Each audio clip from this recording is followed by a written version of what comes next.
I am very excited to have my next guest join us. She's a very talented artist who just dropped a brand new EP called Scout. Very talented artist, Samia. Samia, thank you so much for being here. Thank you for having me. Yes, I really appreciate it. How are you? How's your summer been?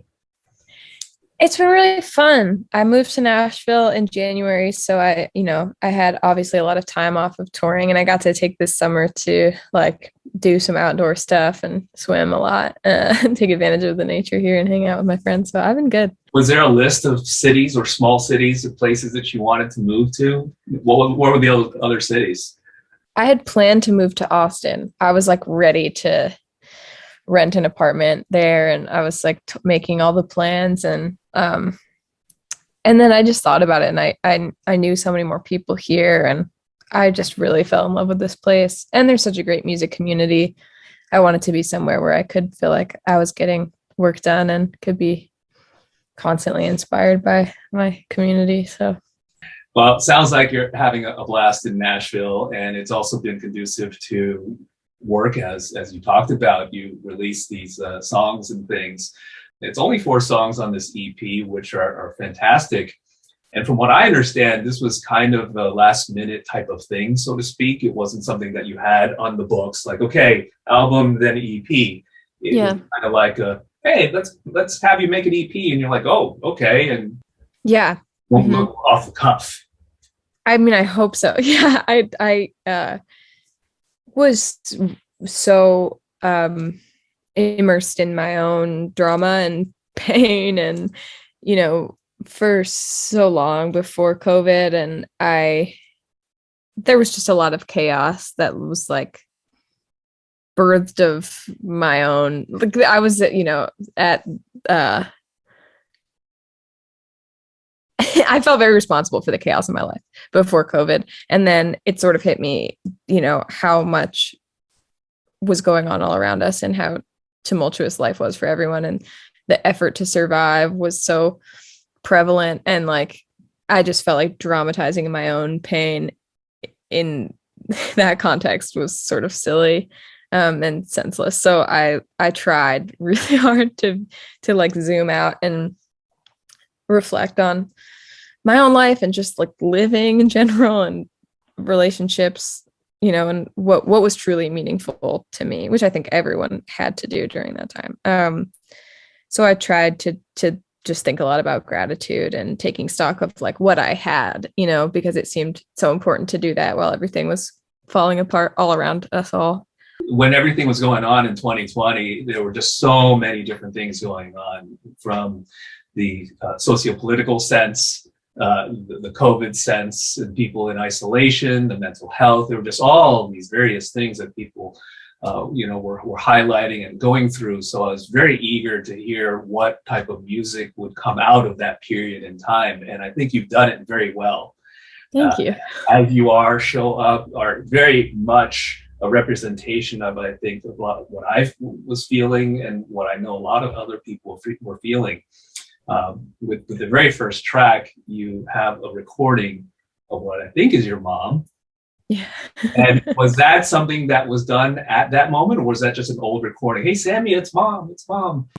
Well, I had just moved. My parents live in New York, so we'd been touring, and I lived in a bunch of different places within New York, but I was always 20 minutes away from my parents generally. And when I moved here, I was farther away, and so it just was that plus pandemic really allowed me to reflect on my relationship with family, and as I'm sure everyone did. I mean, it just came down to who was really there and who I could really be there for and what really mattered. And it, just having a voicemail from my parents and not really being able to, not having access to them in the same way, was this is so precious now. I understand why people save these voicemails and stuff, and little souvenirs and mementos, right? Yeah. Mm-hmm. And what's really interesting is that even though there's only a handful of songs, these definitely show some type of progress in terms of musical growth. Sonically speaking, they sound a little grander, I guess, if that's the right word, than the songs from your debut. Was that purposeful? Did you go in thinking I'm going to make something a little bit more, not loud, but just on a bigger scale? No, I didn't. I never do. I mean, I didn't even really know that I did that until like there was any sort of critical response to the record and it was saying that. And I was like, oh, really? Like, I guess, yeah. But it's so funny to me because the songs on the record were done like over I was working on the songs for years, and even just the tracking process was like months. And I was flying to locations to record these songs, whereas the EP was like in my friend Boone's room. The whole thing was like him on a computer and me like singing. It just was so we had to be super resourceful and like work with what we had. And so to hear that it sounds bigger, like I totally can hear that now. It's just so funny to me because it felt so much smaller. Like it felt so much more uh, zoomed in and intimate. Do you think that is because you are doing this in a bedroom and maybe you have headphones on, and so therefore you hear more of the details and the minutia that you may not normally hear in a big studio setting? Yeah, I think it's just a reflection of the people I got to work with too on this one, like, and their inclinations, just like their taste and what they brought to it. Like, I think the songs on my first record were just so much about like the storytelling, and it was so specific and just like exact transcripts of conversations. And so the music was really kind of just there to support the story. And the songs on the EP felt more anthemic in nature. I mean, they're more just like, let's all feel good. Like trying to just like encourage people and encourage myself mostly. So I think sonically it's just a reflection of like maybe that sentiment more than anything. I think you captured it very, very well, like I said. And you moving to Nashville away from your parents during this time must have been very difficult. But at the same time, I feel like that's something that's built in or kind of inherent to you and your family, because your family, your parents in particular, are in the entertainment industry as actors. So they moved from LA, they moved to New York, and they're used to being on set for hours at a time and those kind of things. Is this your first time moving away from home? I mean, I've been away, on tour. So, but that's only ever a month at a time. And then I would come back and, every time, no matter where I lived in New York, I would always come back and see my parents like pretty regularly. So they're definitely used to it. And everyone obviously saw this coming. It's just a part of life. But yeah, I mean, it's so weird. It's so weird to be away from them. And it just felt like a lot of Band-Aids being ripped off with COVID and putting out music and leaving home and being in a totally new state and like doing my taxes and just a lot of growth.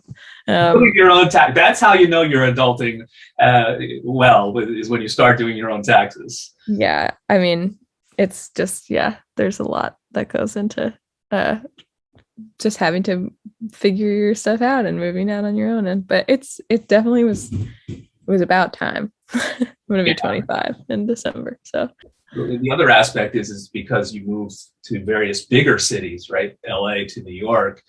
You're already kind of like in this smaller community or relying on your family for certain periods of time before trying to branch out on your own. This is really going out on your own now. Yes, absolutely. And my parents have, a lot of experience in the entertainment industry. And so like, though we do all very different things, like there's a lot that I am lucky to be able to lean on there in terms of like just experience and being able to talk to people with experience in it. And, so it definitely feels like I'm sort of in a lifeboat, You had a little taste in acting from what I understand, but it didn't go very far. What was the trajectory, or were you just trying something out just to see what your parents did and you were like, yeah, I want to try it too? I grew up in acting just because I had family in it and I had family friends in it, and it just seemed like something that I knew how to do, and something that was like just all around me growing up. So it helped so much to have that toolkit for songwriting and for performing. Like I still use everything I learned in acting class, and it was really valuable information for me to have, and still is.